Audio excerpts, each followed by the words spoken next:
Born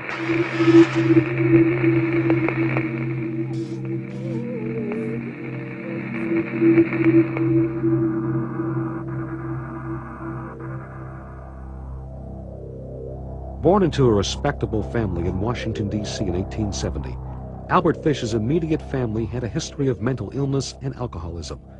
A few of his relatives had perished in mental institutions. At the age of 5, Fish's father died.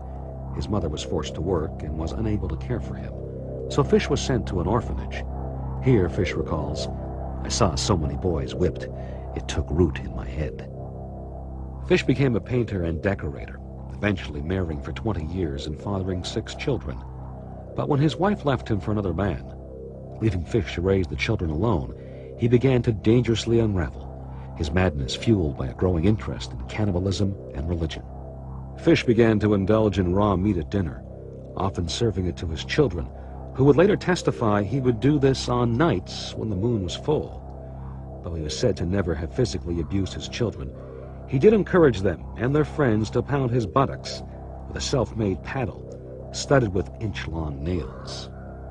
There was a period of his life where he went off to Europe and apparently spent a lot of time in these male brothels. I think he was probably a male prostitute himself and indulged in all kinds of sadomasochistic, homosexual stuff. In New York City on May 28, 1928, 58-year-old Albert Fish responded to an ad placed in the New York World Classifieds by an 18-year-old boy named Edward Budd. The young boy was seeking employment. Fish, a house painter, deeply religious man, and father of 6, paid a visit to the Budd family at 406 West 15th Street, under the pretense of hiring Edward to work on his farmland upstate. On the day Fish appeared at the Budd residence for the first time, he stood bearing strawberries and pot cheese from a German deli. He appeared to be a kind, gracious man, white-haired, slightly feeble, and even genteel. Fish is regarded by many aficionados of crime as the scariest and most deranged of all American serial killers. Partly, I think it was because he seemed so benign. At the time of his arrest, he was this old, grandfatherly-looking guy. I mean, seemingly very, very benign and harmless, sort of stoop-shouldered and grizzled. But he was an incredibly demented child murderer, torturer, who had spent really his whole life preying on young children. Fish could have easily passed for someone's grandfather, but this was not your average grandfather. Edward Budd was thrilled at the prospect of summer employment with the affable old-timer, and Fish quickly earned the trust of Albert and Delia Budd. Once Fish laid eyes on 12-year-old Grace Budd, he had a diabolical change of his ghoulish heart. Enchanted by the small girl, Fish quickly switched gears and promised Edward that he would return in a few days to bring him to the farmhouse. Fish then insisted on taking Grace along to his niece's birthday party later that night. The Budds, reluctant at first, finally decided to allow Grace to go along with Fish. They would never see their daughter alive again.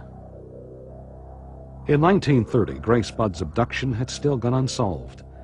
Over time, Fish developed an obsession with writing obscene letters to widows, responding to advertisements in both personal and matrimonial agencies. But he wasn't your average gentleman caller. Fish wasn't interested in dinner and a movie. He asked the women if they would like to beat him or join him in whipping small boys. Fish underwent psychiatric evaluations off and on throughout his lifetime. Doctors would later diagnose Fish as having an abnormal psychopathic personality with a hint of early senility, but he wasn't considered to be insane. It would be 4 more years before the whereabouts of Grace Budd would be discovered.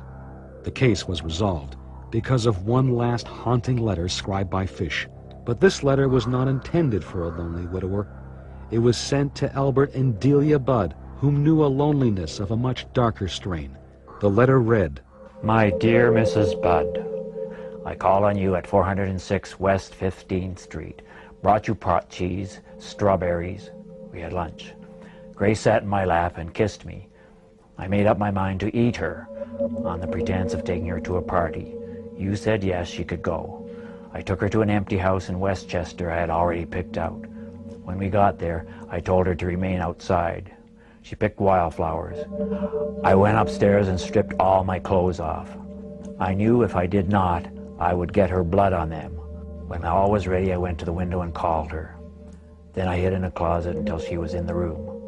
When she saw me all naked, she began to cry and tried to run downstairs. I grabbed her and she said she would tell her mama. First I stripped her naked.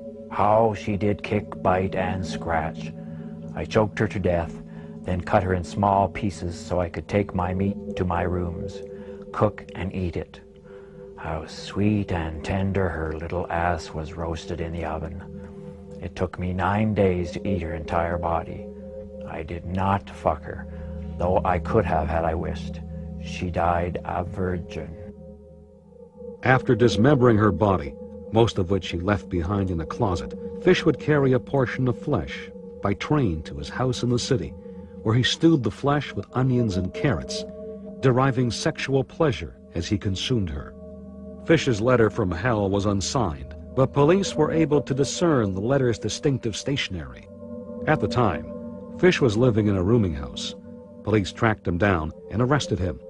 Among the materials found in his possession were old newspaper clippings about Fritz Hermann, the German vampire who killed young men before selling their flesh in the marketplace. An outraged policeman asked Fish about his cannibalization of Grace Budd. "It occurred to me," Fish replied. Fish's story and Fish himself seemed to be like the flesh and blood incarnation of all of these kinds of fairy tale monsters that you are so fascinated and terrified and titillated by when you're a child. The harm, it's like the witch in Hansel and Gretel or something. The seemingly harmless old person who offers you candy and then turns out to be a cannibal. So there's something very, very fascinating when you see one of these mythic monsters sort of step off the pages of the Grimm brothers and inhabit the real world. Fish was charged with the murder of Grace Budd. He also confessed to at least 100 other incidents. "I've had children in every state," Fish teased. He was sentenced to die in the electric chair at Sing Sing. On January 16, 1936, Fish ate his last meals. For lunch, he had a T-bone steak. For dinner, he had a roast chicken, but he barely touched it.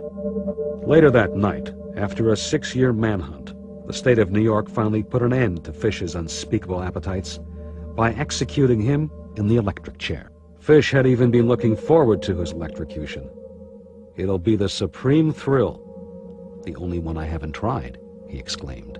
But even Fish's execution didn't come off easy. When he was in jail, he began complaining that he was having this difficulty sitting and so on and so forth. And when the prison physicians came to talk to him about it, he said that one form of pleasure that he got was inserting needles up between his legs into his perineum and leaving them lodged inside his lower body.